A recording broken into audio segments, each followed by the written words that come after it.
track by Gary Lee Vincent. Copyright 2025 by Gary Lee Vincent.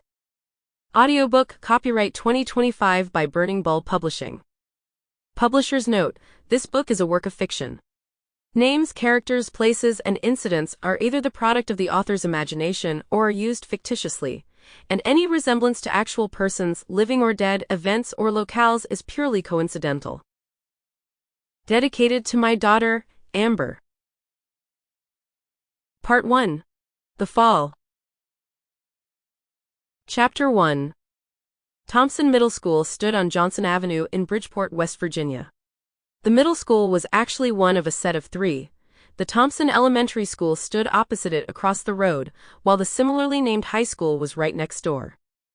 The schools were exactly what a passerby would expect them to be: beehives of academic learning where the young were processed by the old to become upstanding young adult members of society. That was the aim, anyway. As in all ventures that involved humans, there were bound to be both successes and failures, some more glaring than others. But for the most part, the trinity of Thompson schools did their best to fulfill their academic mission. Of course, the same couldn't always be said about the students who arrived there every morning to have their heads stuffed with wisdom, and departed each afternoon with their heads supposedly containing that freshly imparted knowledge.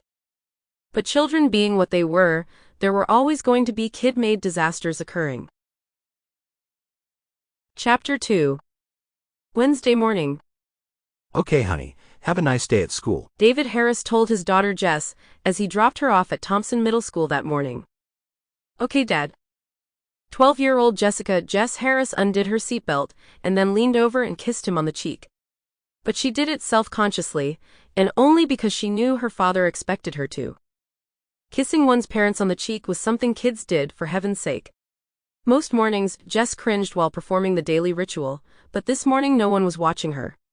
The drop-off pickup loop was filled with cars that were each dropping off their own load of boisterous offspring, the parents giving said offspring last-minute instructions to behave themselves. No one had noticed Jess's hurried peck on her father's cheek. At least she hoped no one had. The throbbing of the car engine gave Jess a sense of urgency. She felt like things were waiting to be done, and fun was waiting to be had, like every second longer that she spent here in her dad's car was 1 second longer that she wouldn't be with her friends. Besides, Daddy would be available at home when she got back there. Okay, hun, off you go, David said with a grin. After taking a quick inventory to ensure she hadn't left anything behind in the car, Jess opened the car door and got out.